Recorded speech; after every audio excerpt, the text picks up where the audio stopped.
Hello, and welcome back to Wild Sanative. In the last episode, I shared how a new doorway began to open through Maia's teachings.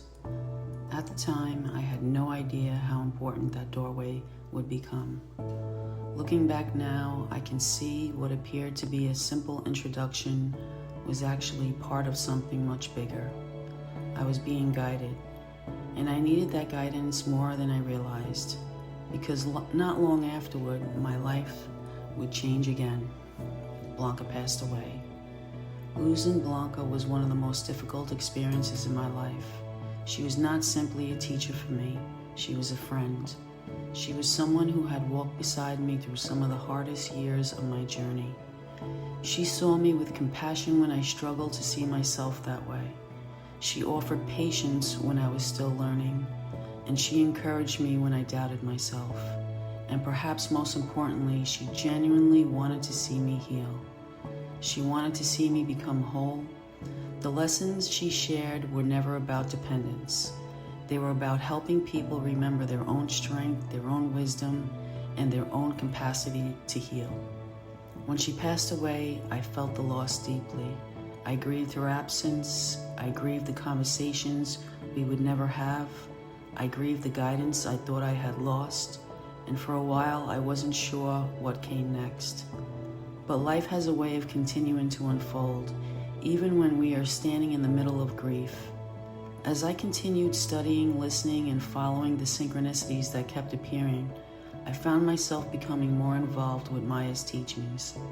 What fascinated me was that both Blanca and Maia taught the wisdom of thought, yet they approached those teachings in very different ways. Blanca's work focused on healing the body, mind, and spirit through the heart.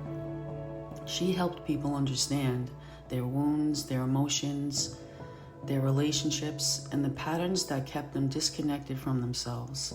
Her teachings felt grounded, personal, healing. She taught me how to look inward. She taught me how to observe myself honestly, and she taught me how to take responsibility for my own growth. Maia's teachings opened through a different doorway. Her work explored consciousness, sacred knowledge, the Akashic realms, ascension, star lineages, and the larger architecture of spiritual awakening. At first, I have to admit, it felt overwhelming. Some of the concepts seemed so bigger than I had studied before. I would listen and think, am I really understanding this?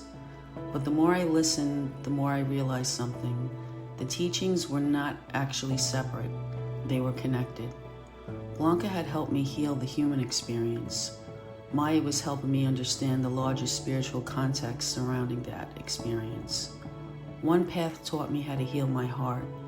The other path helped me expand in my awareness.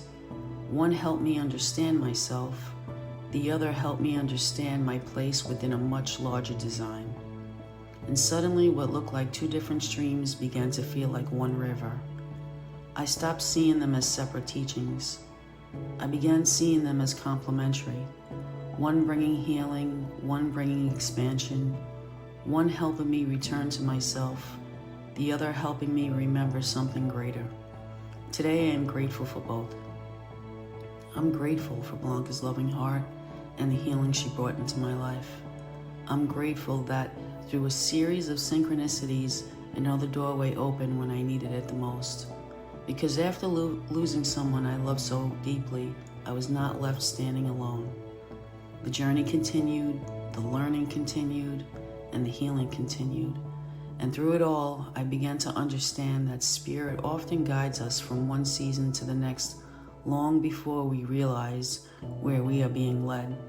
Sometimes we only recognize the bridge after we've already crossed it.